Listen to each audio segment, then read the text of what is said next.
A single genetic trait, passed down through generations, carved its distinct mark on the faces of Europe's most powerful royal family. It was a jutting chin.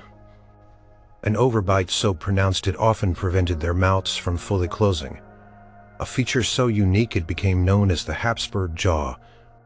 This wasn't just a physical characteristic. It was a silent participant in the grand dramas of power, love, and empire. From the grand halls of Madrid to the battlefields of Europe, this peculiar family trait played a part in royal marriages, diplomatic whispers, and even the fate of entire nations, leaving an unmistakable impression. Number 10. The end of a line. Charles II of Spain and the succession crisis. The year was 1661, and a new child was born into the heart of the Spanish Empire. He was named Charles, and he represented the very last male heir of the Spanish Habsburg dynasty, a lineage that had shaped much of Europe for centuries. From his earliest days, it became clear that Charles was different. His features, shared by so many of his ancestors, were pronounced in him to an almost extreme degree. The lower jaw jutted forward, creating a significant malocclusion, an inability to properly close his mouth. This was the famous Habsburg jaw, a trait passed down through generations of carefully orchestrated royal marriages, designed to consolidate power and territory. But in Charles, it was not merely a physical characteristic, it was a visible manifestation of a deeper, more profound vulnerability. His birth was celebrated, but shadows soon began to fall. Charles struggled to speak clearly, his tongue reportedly too large for his mouth. He was unable to chew food properly, often swallowing food whole. His health was fragile, plagued by convulsions, rickets, and a general weakness that defied the robust image typically associated with powerful monarchs. His mother, Mariana of Austria, acted as regent for many years, as her son seemed ill-equipped for the demands of rule. The court whispered about his frailties, the struggles he endured, the constant illnesses that kept him confined to his bedchamber. These physical challenges were well documented by those around him. Accounts from ambassadors and courtiers painted a picture of a monarch who was physically diminished, a stark contrast to the grand empire he inherited. The problem that truly haunted his reign, however, was not his physical appearance. Though it certainly drew comment, it was the question of an heir. Charles II married twice. His first wife was Marie-Louise of Orléans, a beautiful and spirited French princess.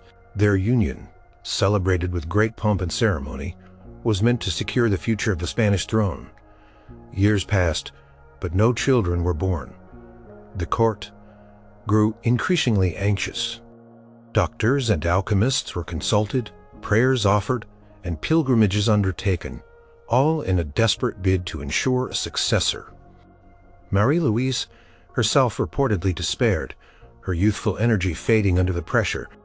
The lack of an heir was a constant pressing weight on the young queen and her king. Marie-Louise died tragically young, and Charles, still without a successor, married again. His second wife was Maria Anna of Neuburg, a German princess known for her strong will and fervent desire to provide an heir. Again, the hopes of a continent rested on their union. Yet, despite all efforts, the outcome remained the same. No child came to secure the future of the Spanish Habsburgs. The failure to produce an heir was not simply a personal tragedy for Charles. It was a monumental political crisis for all of Europe. The vast Spanish Empire, encompassing territories in Europe, the Americas, and Asia, stood on the precipice of a power vacuum. Its eventual fate would determine the balance of power across the globe. As Charles's health deteriorated, the question of his succession became the dominant issue in European diplomacy. The Spanish court was a hotbed of intrigue, with factions vying for influence and pushing the claims of their respective candidates. King Louis XIV of France, Charles's brother-in-law, put forward the claim of his grandson, Philip of Anjou. Emperor Leopold I of Austria, Charles's cousin, and a fellow Habsburg, championed the cause of his own son, Archduke Charles. Both claims had legitimate genealogical connections to the Spanish throne, but accepting either meant a massive shift in European power dynamics. A powerful, united France and Spain under Bourbon rule was a terrifying prospect for the rest of Europe. A united Habsburg Empire, though split into Austrian and Spanish branches for centuries, could also pose a significant threat. The atmosphere in the Spanish court grew increasingly tense. Charles II himself, though weakened, understood the gravity of his decision. He was pressured from all sides, his confessor, his various advisors, and his wives all whispering in his ear, each promoting their favorite candidate. The constant illness and mental anguish of his final years were undoubtedly compounded by this immense political burden. He often spoke of his struggles, his inability to find peace or resolution. His decision, made in the final months of his life, was a testament to the immense pressures brought to bear upon him. On November 1st, 1700, Charles II of Spain, the last of his direct male line, died. His will opened shortly after his death, named Philip, Duke of Anjou, Louis XIV's grandson, as his sole heir.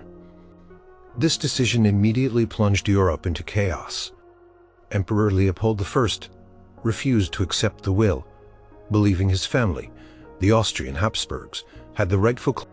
Other European powers, including England and the Dutch Republic, feared the unification of the French and Spanish crowns under the Bourbons. Treaties that had been painstakingly negotiated to partition the Spanish Empire upon Charles's death were cast aside. The result was the War of Spanish Succession, a devastating conflict that raged across Europe for over a decade from 1701 to 1714. It involved all the major European powers and their colonies, stretching from the battlefields of Flanders to the Americas. Millions of lives were lost and vast treasuries were emptied.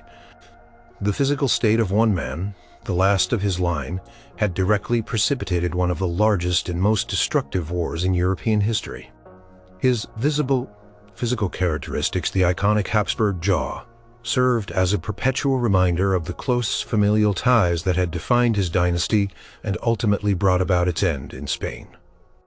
Ushering in a new era of Bourbon rule, the jaw, a silent marker of relentless inbreeding, had become a catalyst for global conflict. Number 9. Marrying for power, breeding for features. The web of Habsburg marriages. For centuries, the Habsburg dynasty stood as one of Europe's most dominant forces. Their reach extended across vast territories from the Holy Roman Empire to Spain, the Netherlands, and even distant colonies. This immense power was not achieved solely through military conquest. A significant part of their strategy lay in carefully arranged marriages, a political tool that wove a complex web of alliances across the continent. The Habsburg motto, "Let others wage war, but you, happy Austria, marry," perfectly captured their approach. These unions were not about personal affection. They were calculated maneuvers designed to consolidate land, secure titles, and prevent the fragmentation of their expansive empire.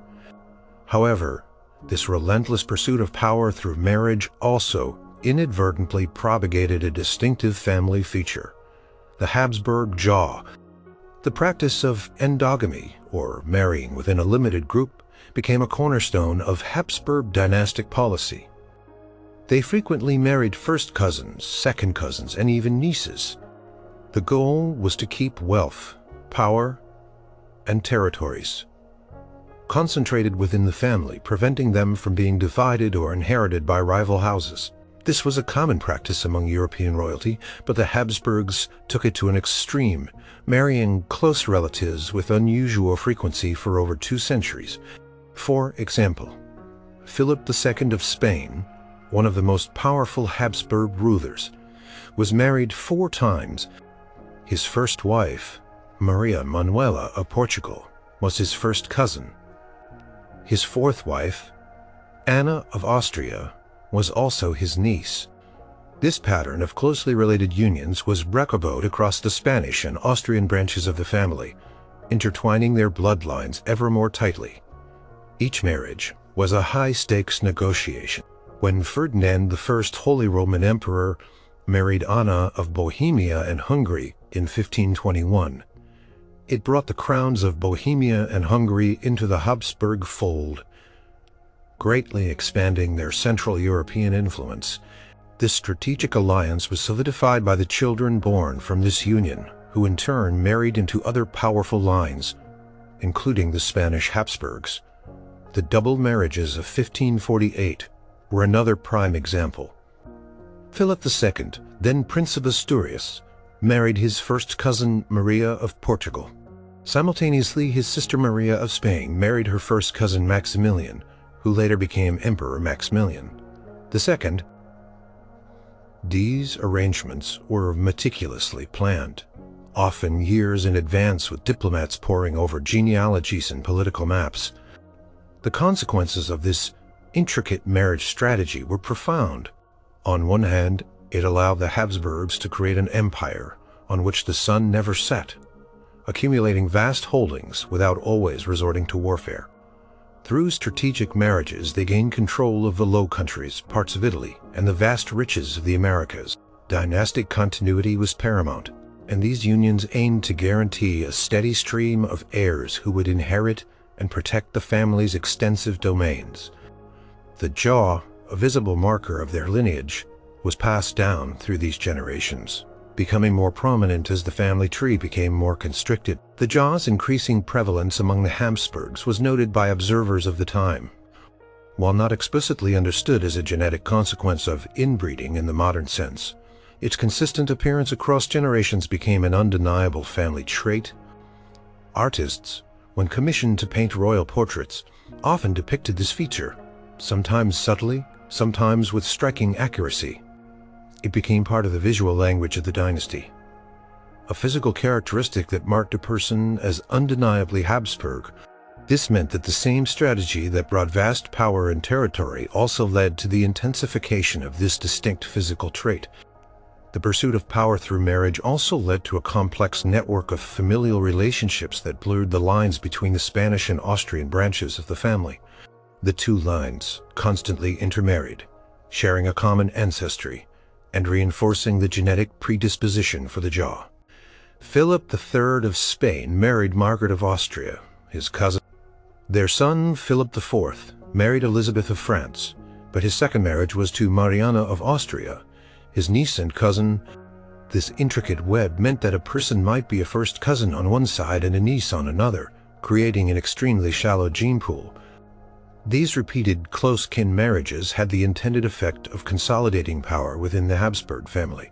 The Spanish Empire under the Habsburgs reached its zenith, controlling immense wealth and influence. The Austrian Habsburgs also solidified their position as Holy Roman emperors and rulers of significant Central European territories. But the visible byproduct of this strategy was the increasingly distinctive and often severe prognathism. The jaw, therefore, was not merely a random genetic occurrence. It was a direct physical manifestation of centuries of deliberate political strategy. Every arranged marriage, every alliance forged through nuptial ties, contributed to the persistence and increasing prominence of this unique feature, tying the very faces of the monarchs to the sprawling power and intricate history of their dynasty. The relentless pursuit of dynastic power had literally etched itself onto their family's collective face. Number 8. The face of power, Habsburg portraiture and royal image. For centuries, royal portraits served as more than mere decorative items. They were powerful statements, instruments of propaganda, and historical records. For the Habsburg dynasty, whose power stretched across continents, controlling their image was paramount. Artists like Titian, Velázquez, and Rubens were summoned to their courts, tasked with capturing the essence of their rulers for posterity and for public display. These masters of painting faced a unique challenge: how to depict a distinctive Habsburg jaw, a prominent feature that marked many members of the family, while still conveying majesty, authority, and an idealized image of kingship. The way the Habsburg jaw was portrayed in these numerous artworks shifted and evolved over time, reflecting both the artistic styles of the era and the monarch's personal preferences, or the prevailing courtly attitudes. Early portraits of Habsburg rulers, such as those of Emperor Charles V by Titian, often show the jaw with a degree of realism. Charles V, perhaps the most powerful man of his age, possessed the characteristic prognathism. But Titian's masterful brushwork often presented it as a mark of strong character. A determined chin, befitting a world ruler. His famous equestrian portrait, Charles V, on horseback, emphasizes his imperial bearing and military prowess, with the jaw almost fading into the heroic portrayal. The physical trait was present, but it did not detract from the overwhelming sense of majesty. As the generations passed and the jaw became more pronounced in certain minds, particularly the Spanish branch, artists continued to navigate its depiction. Diego Velázquez, the court painter, for Philip IV of Spain, provides some of the most famous and ensemble examples. Philip IV himself had a noticeable Habsburg jaw, along with other features associated with the family's close intermarriages. Velázquez's portraits of Philip, such as the famous Las Meninas, depict the king with a quiet dignity. The jaw is there realistically rendered, but it is never exaggerated or made the central focus. Instead, Velázquez skillfully integrates it into the overall depiction of the monarch, emphasizing his contemplative gaze, his regal attire, and the aura of royal authority. He presented the king as he was yet imbued with an undeniable presence. Children's portraits, too, offer a glimpse into the artistic approach. The infantes and infantas, with their delicate features, sometimes displayed the nascent signs of the jaw, which would become more pronounced with age. Velázquez's portraits of Infanta Margarita Teresa, for instance, show her charmingly with her mouth slightly ajar, a common characteristic associated with the jaw. These portrayals captured a childlike innocence while subtly hinting at the family trait that would define her adult appearance. The artist's challenge was to ensure that even a young royal destined for dynastic marriage appeared appealing and fitting for their future role. Later, Spanish Habsburgs, most notably Charles II, presented the most extreme challenge to portrait artists. His jaw was so pronounced that he often could not close his mouth. This physical reality was difficult to reconcile with the idealized image expected of a king. Artists depicting Charles II, such as Juan Carino de Miranda, had to find ways to convey his royal status despite his physical infirmities. Their portraits show a solemn, dignified figure. The jaw is undeniably present, but the artists often focus on his eyes, his gaze, or the sumptuousness of his clothing and surroundings to convey his kingship. They walked a fine line, aiming for realism, but avoiding anything that might appear demeaning to the monarch. The very existence of these portraits depicting a king with such noticeable features communicated a message. This was the face of the ruling dynasty, and it carried the weight of generations of power. The consistent presence of the jaw in royal portraiture meant it became a recognized, even expected feature of Habsburg identity. It was a visual shorthand for their lineage. For those who saw these paintings, whether in royal palaces or in copies circulated among the nobility, the jaw became synonymous with the ruling house. It might have evoked a sense of continuity, a visible link to their illustrious ancestors. The artistic choices made by these master painters played a crucial role in shaping how the Habsburgs were perceived, both by their contemporaries and by history. They ensured that even this distinct physical characteristic became woven into the larger tapestry of their royal image, contributing to the dynasty's unique visual legacy. These paintings, carefully calibrated for display, became silent witnesses to the enduring presence of the jaw within the family, broadcasting its mark of lineage across the empire. Number 7. Whispers in the courts, diplomacy and perception. The elaborate courts of Europe were not just centers of power. They were also stages for intricate diplomatic dances. Ambassadors, envoys, and visiting dignitaries from across the continent arrived with specific instructions. Observe everything. Report accurately, and gain any advantage possible. For centuries, the Habsburg monarchs, with their vast territories and formidable influence, were central figures in these international exchanges. Their physical appearance, particularly the distinctive Habsburg jaw, did not escape the keen eyes and sharp tongues of foreign observers. These subtle perceptions, exchanged in hushed whispers and detailed dispatches, sometimes influenced diplomatic negotiations and alliances. When foreign ambassadors arrived at the Spanish court, they encountered rulers like Philip IV, whose portraits today show a man with a noticeable Habsburg jaw. The envoys' letters back to their home courts often contained detailed descriptions of the king and his family. They would note not only their political demeanor and intelligence, but also their physical attributes. While diplomatic etiquette usually dictated respectful language, the private reports could be more candid. For example, a Venetian ambassador might comment on the king's melancholic air and his somewhat elongated face, a direct reference to the jaw while still acknowledging his royal bearing. Such observations were valuable to rival powers, painting a more complete picture of the monarch they might soon face across a negotiation table. The appearance of Charles II of Spain, the last of the Spanish Habsburg line, became a particularly poignant topic for foreign observers. His extremely pronounced jaw, which prevented his mouth from closing, along with his numerous health issues, made a strong impression. English, French, and Austrian envoys, upon meeting him, sent back reports describing his frailties in detail. They noted his difficulty speaking, his unsteady gait, and his overall physical weakness. These descriptions, while seemingly personal, carried significant political weight. A king's perceived strength or weakness could directly impact his standing in international affairs. If a monarch appeared physically compromised, it might be interpreted as a sign of a weakening state, potentially emboldening rivals or affecting the confidence of allies. Consider the ongoing rivalry between the Habsburgs and the Bourbon dynasty of France.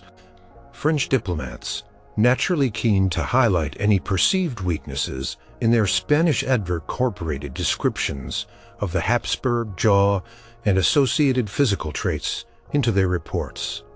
Such information could be used to subtly undermine the Spanish king's image or to support arguments that the Spanish line was declining.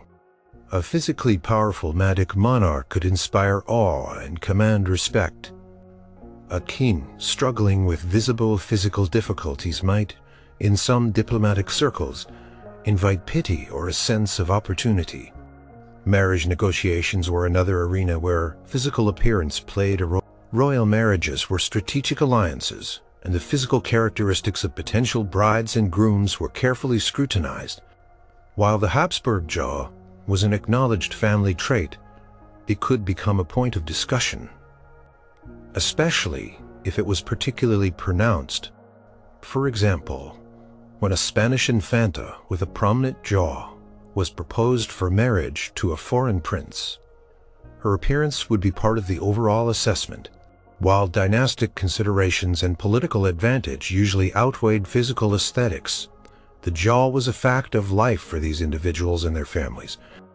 It was part of their genetic inheritance, a legacy of power, and something to be considered in every presentation and negotiation.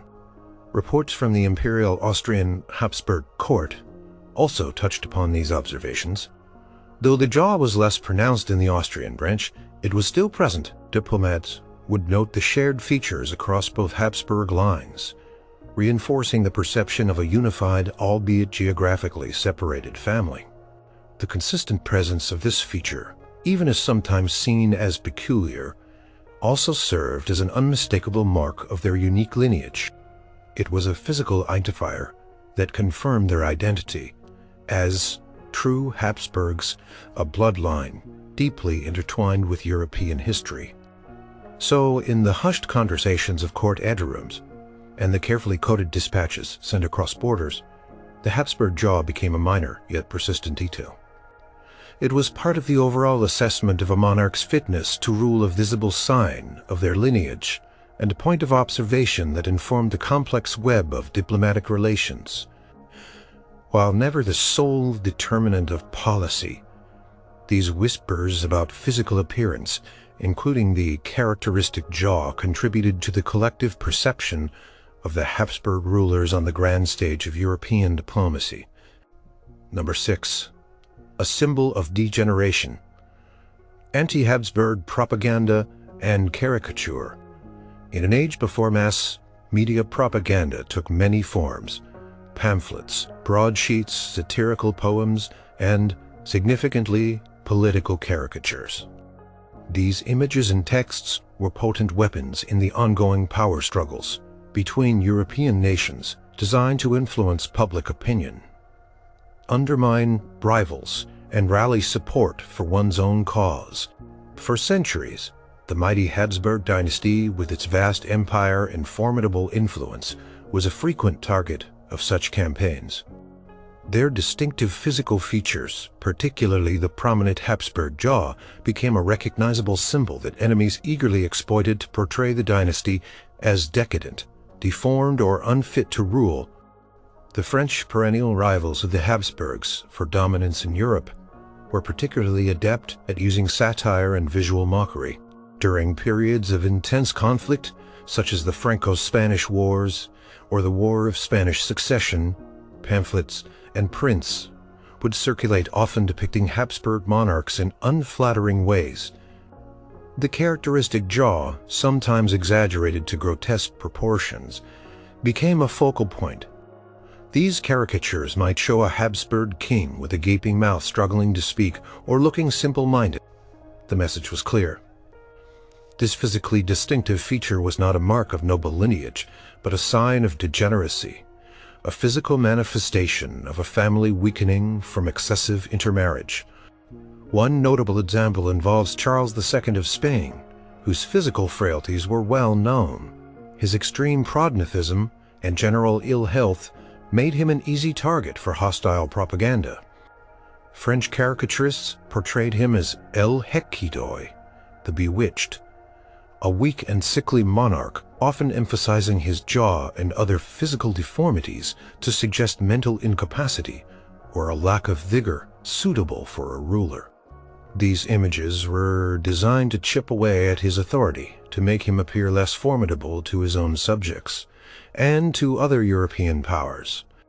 If a king was perceived as physically diminished, it could lead to questions about his ability to command an army, negotiate a treaty, or even produce an heir.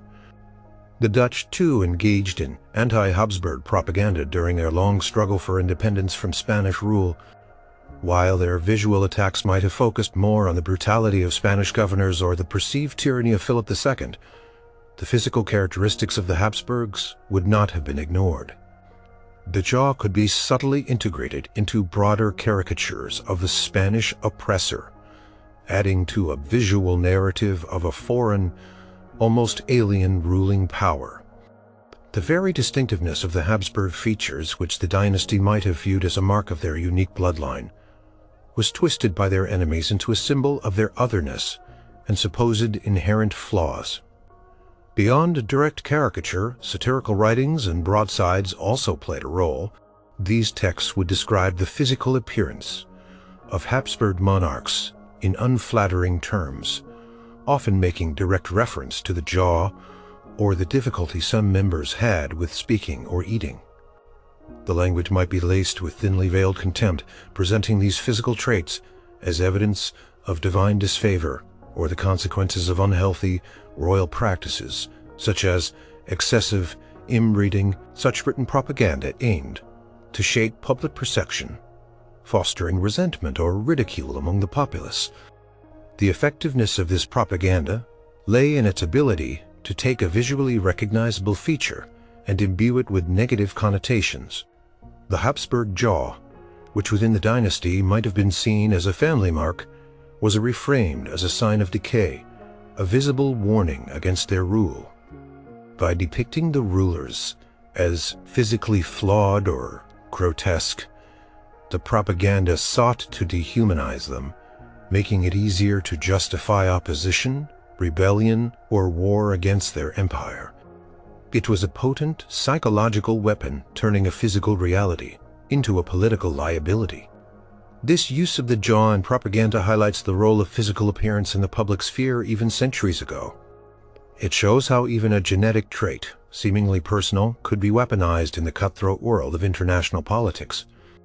The images and words produced by Habsburg enemies left an enduring legacy of how the dynasty was viewed by those outside its direct control. The jaw, therefore, was not just a medical curiosity or a family feature.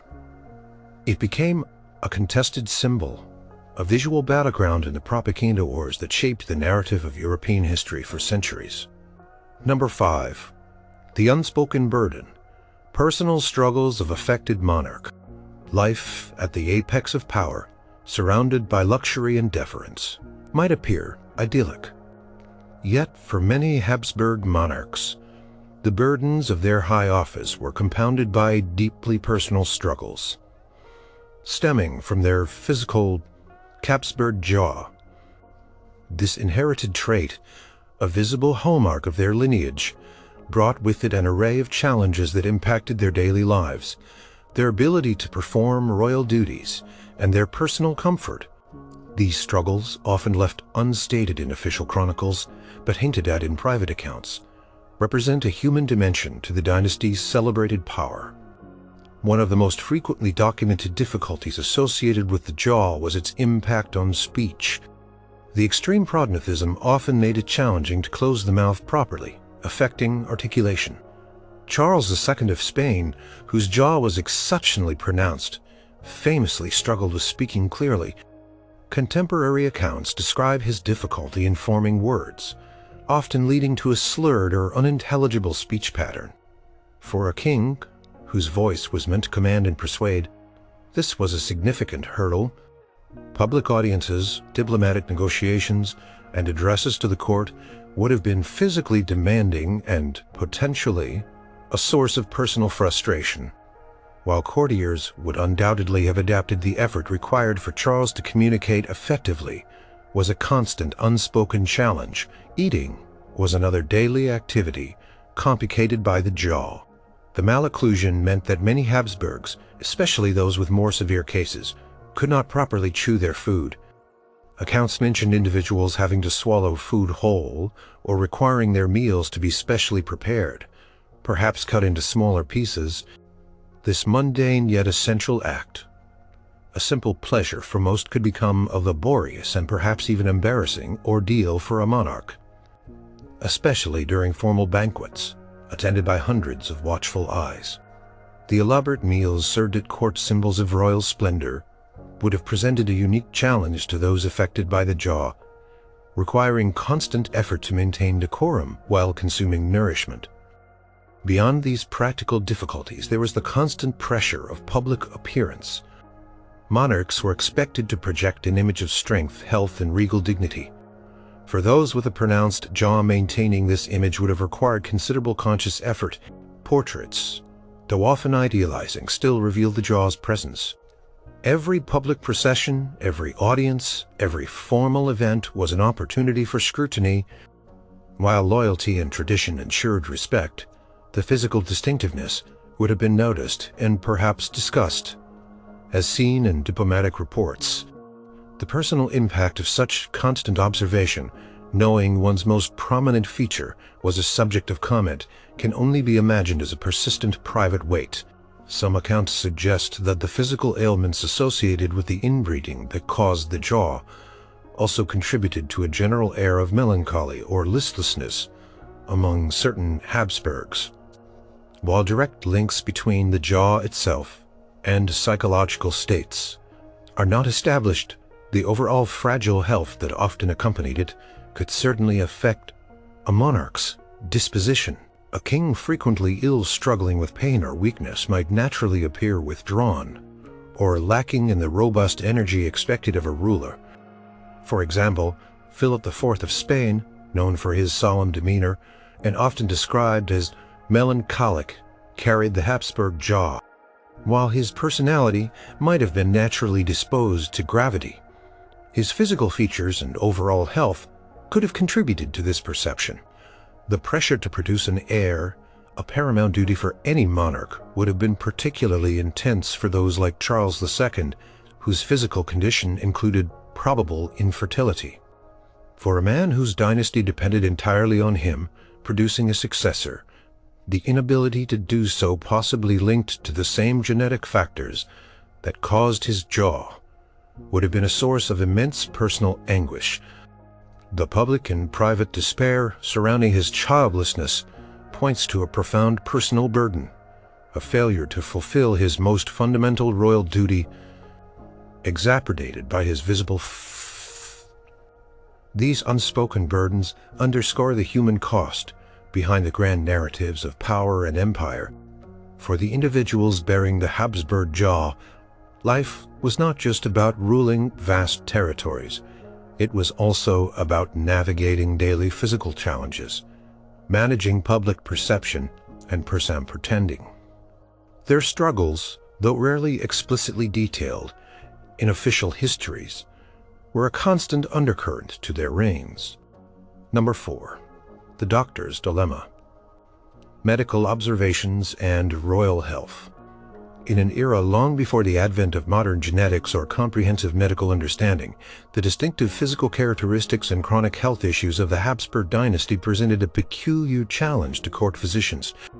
These doctors, often the most learned medical minds of their time, were tasked with attending to the health of Europe's most powerful family. They meticulously recorded observations, proposed theories, and prescribed treatments, all while operating within the confines of centuries-old medical paradigms. The Habsburg jaw, a consistent and striking feature, was part of a broader spectrum of ailments that baffled and intrigued them, forcing them to devise explanations for what they observed without the benefit of scientific genetic knowledge. Court physicians noted the pronounced lower jaw and the accompanying malocclusion in many Habsburgs. They described it in their detailed medical records, sometimes referring to it as an extended jaw, or noting the difficulty certain monarchs had in closing their mouths. These observations were not made in isolation. They were often part of a wider assessment of a royal patient's overall health, which frequently included a litany of other problems. For example, doctors treating Charles II of Spain chronicled his lifelong struggles with convulsions, rickets, intestinal problems, and a general frailty. They observed his inability to chew properly and his difficulties with speech, directly linking these to his oral structure. Without knowledge of inbreeding's genetic consequences, physicians of the time developed various theories to explain the Habsburgs' unique physical and health profiles. They might attribute conditions to imbalances in the four humors: blood, phlegm, yellow bile, and black bile, a dominant medical theory inherited from ancient Greece. A melancholic temperament often associated with an excess of black bile might be used to explain a monarch's solemnity or physical weakness. Other theories centered on astrological influences, divine will, or even environmental factors. The jaw itself might be seen as a familial quirk, a distinguishing feature passed down rather than the visible outcome of a narrowing gene pool. Treatment methods reflected these theories. Physicians would prescribe various purges, bleedings, herbal remedies, and dietary adjustments aimed at restoring humoral balance. For the jaw, there were no surgical solutions or orthodontic interventions as we understand them today. Any treatments would have been symptomatic, perhaps addressing related issues like speech impediments through exercises or dietary issues through specially prepared foods. The limited understanding of the body meant that doctors could largely only observe and manage symptoms, rather than addressing the root causes of the conditions. The Habsburg royal family, with its unique and consistent health patterns, provided a de facto long-term case study for these physicians. They had generations of patients with similar physical traits and recurring ailments. This undoubtedly led to a growing body of specific royal medical knowledge within the court. While the true cause remained elusive to them, their detailed observations and meticulous record-keeping, though interpreted through an outdated medical lens, offer valuable historical insight into the physical realities. For example, reports on the autopsies of certain Habsburgs, such as Charles II, detailed his internal organ abnormalities, further reinforcing the notion of a profoundly unhealthy constitution. The challenges faced by these royal physicians were immense. They operated under immense pressure, with the health of the most powerful individuals in Europe resting in their hands. They had to account for distinct physical traits like the jaw, while also grappling with the broader pattern of chronic ill health that ran through the dynasty. Their attempts to explain these phenomena through the lens of humoral theory or other contemporary beliefs reveal the limitations of medical science at the time, yet their records stand as a testament to the persistent observation of the Habsburg jaw and the accompanying health concerns, providing a unique historical record of a family whose power was intertwined with its distinctive physical legacy. These doctors in their daily efforts provided an unwitting historical account of the jaw's deep-rooted presence within the family, a puzzle they could describe but not truly solve. Number 3. The Austro-Spanish divide, divergent paths of the Habsburg branches. For centuries, the Habsburg dynasty was arguably Europe's most powerful family, but their vast empire was not a single unified entity.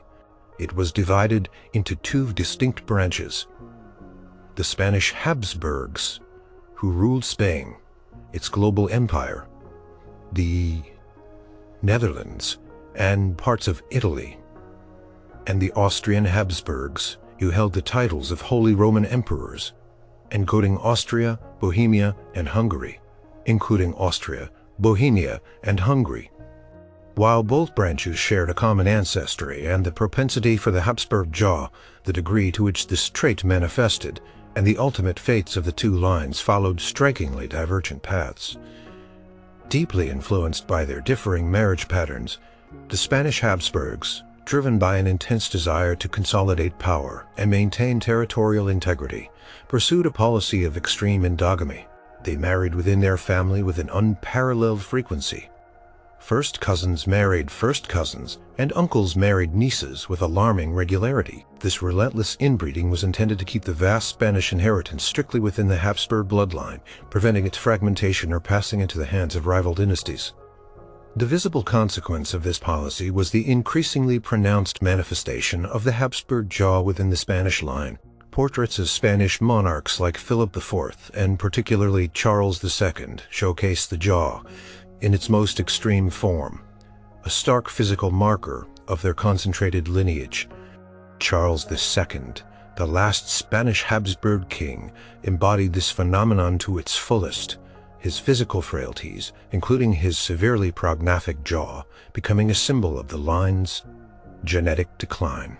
His physical state was a direct outcome of generations of close-kin marriages. In contrast, the Austrian Habsburgs, while also engaging in strategic dynastic marriages, generally practiced less extreme forms of inbreeding.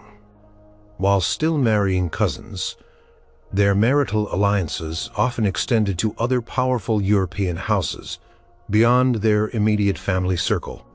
This slightly broader gene pool, though still restricted, meant that the Habsburg jaw, while present in many Austrian rulers, tended to be less pronounced than in their Spanish cousins. Portraits of Austrian emperors like Leopold I or Maria Theresa, but often in a less exaggerated form, allowing for a more conventionally regal appearance.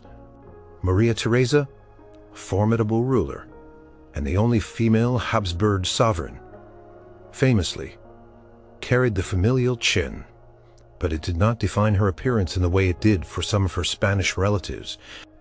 This divergence in marriage patterns and jaw prominence contributed to the distinct historical trajectories of the two branches.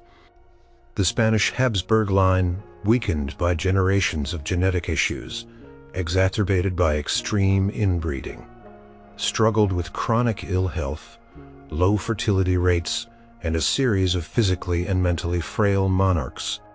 The culmination of this was Charles II, whose inability to produce an heir directly led to the War of Spanish Succession, a conflict that ultimately ended the direct Spanish Habsburg line and placed a Bourbon on the Spanish throne. The prominent jaw of Charles II became an enduring visual symbol of the genetic challenges that plagued his branch of the family, contributing to their ultimate extinction. The Austrian Habsburgs, however, despite their own struggles and the presence of the jaw, managed to maintain their dynastic continuity and expand their empire. They weathered numerous wars and political upheavals, continuing to rule for centuries after their Spanish cousins had died out. While still recognizable, the Habsburg jaw in the Austrian line was generally not associated with the same extreme physical debilities that plagued the Spanish branch.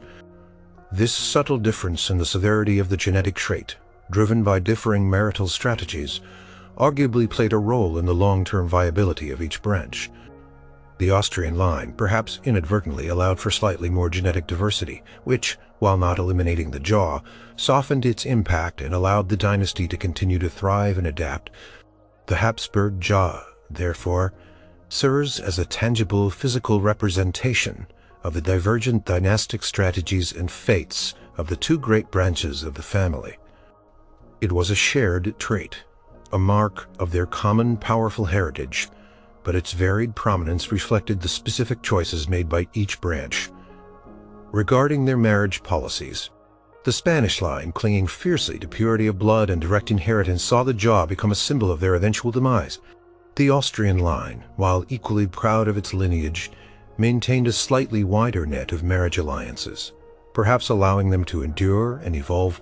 The jaw, a silent witness to centuries of history, underscored the subtle yet profound differences between the two most powerful families in Europe. Number 2. The imperial gaze. Defining beauty and nobility in an era. In the grand courts of Europe, where wealth, power, and prestige converged, ideas of beauty and nobility were deeply intertwined with the ruling elite. For centuries, the Habsburg dynasty, with its immense influence and extensive lineage, held a pivotal position in shaping these perceptions. Their distinct physical features, particularly the prominent Habsburg jaw, became so consistently present on the faces of emperors, kings, and queens that it subtly yet profoundly influenced what was considered noble, or even aesthetically acceptable within their vast sphere of influence. The imperial gaze, emanating from their portraits and public appearances, inadvertently redefined certain aspects of courtly aesthetics. The consistent presence of the Habsburg jaw across generations meant that it was not merely a random physical anomaly. It was a recognizable feature of the most powerful family in Europe. This constant visibility, through countless official portraits and public events, meant that the feature, once perhaps unusual, became normalized within courtly circles. While individuals might possess varying degrees of the jaw, its very existence on the faces of emperors and empresses subtly suggested that such a feature could be compatible with, or even symbolic of, high birth and undisputed authority. It was a testament to the family's longevity and their unchallenged claim to power. Artists commissioned by the Habsburgs were tasked with creating images of majesty and authority. As noted before, they depicted the jaw, but they integrated it into an overall vision of regal splendor. This constant visual reinforcement meant that the public, and particularly the nobility who interacted with the court, grew accustomed to seeing this feature as part of the royal visage. It might have led to an unspoken acceptance where a certain prognathism, rather than being seen as a flaw, could be interpreted as a family mark, a sign of belonging to the most elite bloodline. It was a feature that identified one as truly Habsburg. Consider the pervasive influence of royal fashion and aesthetics, what the king and queen wore, how they styled their hair, and even how they carried themselves, set trends for the entire court and beyond. If a distinctive facial feature was consistently present within the ruling family, it could subtly alter the aesthetic sensibilities of those around them. While no one actively sought to replicate the Habsburg jaw, the widespread acceptance of their physical appearance as embodying imperial power meant that aristocratic features might have broadened to include such traits called icon. In a society where bloodlines and heritage were paramount, the jaw served as a visual verification of one's identity as a true Habsburg. This undeniable link to power and historical significance may have paradoxically elevated the jaw beyond a mere physical characteristic, imbuing it with a certain prestige. To have the Habsburg jaw was to be unmistakably connected to the ruling house, a symbol of direct descent from generations of emperors and kings. This association could overshadow any perceived aesthetic shortcomings, turning the feature into a badge of dynastic pride. This phenomenon was not about dictating beauty standards in a universal sense, but rather shaping them within the specific context of the Habsburg sphere of influence. It demonstrated the power of a dominant dynasty to magnify its own unique characteristics. The imperial gaze perpetually fixed upon these rulers meant that their features, including the jaw, were absorbed into the collective consciousness as synonymous with power, nobility, and an ancient lineage. Thus, what might have been considered an unusual physical trait became, through centuries of royal display, an accepted and recognizable marker of Europe's most enduring and influential imperial family, subtly influencing the very definition of what constituted noble countenance. Number 1. From chin to throne. The jaw as a marker of dynastic legitimacy. In the intricate world of European monarchies, the concept of dynastic legitimacy was paramount. A ruler's right to the throne was not simply a matter of military strength or political maneuvering. It rested upon an undeniable claim to bloodline, a direct and unbroken link to their royal ancestors. For the Habsburg dynasty, whose power spanned centuries and continents, this lineage was their very foundation, and within this complex tapestry of heredity, the distinctive Habsburg jaw, often seen as a physical challenge, paradoxically emerged as an undeniable, visible marker binding the individual bar de scope. Their vast family tree, meticulously documented, was a testament to their longevity and their divinely ordained right to rule. Every portrait, every ceremonial appearance, every coin minted with their likeness served to reinforce this claim.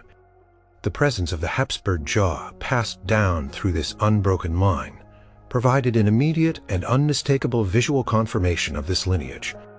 It was a living, breathing testament to their blood, an undeniable physical connection to the long line of emperors and kings who had come before. In an age where literacy was not universal and access to complex genealogical charts was limited, a physical identifier like the jaw could serve as a powerful tool for recognizing a true Habsburg. When a new monarch ascended the throne, or when a young prince was presented to the court, the presence of the characteristic jaw would immediately mark them as one of the ruling family. It was a form of genetic branding, a unique family crest, etched onto their very faces. This physical proof was particularly important in a system where claims to power could be contested, and imposters, though rare, were always a concern. The jaw left little room for doubt about one's Habsburg bona fide. This visible proof of lineage often imbued the jaw with a sense of destiny or unique identity within the family itself. While individuals might have faced personal struggles related to the feature, the overarching dynastic narrative could transform it into a badge of honor. It signified that they carried the same blood as Charles V, Philip II, and Ferdinand I, emperors and kings who had shaped the course of European history. It was a tangible link to their celebrated past, a physical manifestation of their family's unique and powerful heritage. This shared physical trait could foster a sense of collective identity and pride within the ruling house, reinforcing their belief in their exceptional destiny.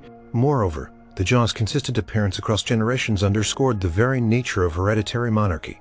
It visually demonstrated the continuity of power, passed down from parent to child, an unbroken chain of succession. This visible persistence of a genetic trait reinforced the idea of a royal bloodline distinct from common people. The jaw was proof that the royal essence, the very quality of kingship, was literally encoded within their family. It lent an aura of ancient authority to the dynasty, suggesting that their right to rule was not merely a political construct, but a biological reality passed down through the generation. even as rivals sought to exploit the jaw in propaganda. Within the Habsburg sphere, it served as a powerful symbol of legitimacy. It was a public declaration of who they were, where they came from, and why they were entitled to rule. From the moment a child was born with a characteristic chin, their place in the dynastic line was visibly confirmed. This physical inheritance was as important as any crown or scepter in establishing their identity as a true Habsburg. The jaw, therefore, was far more than a peculiar physical trait. It was a potent, living symbol of dynastic continuity, solidifying the Habsburgs' claim to the throne and ensuring their indelible mark on the annals of history.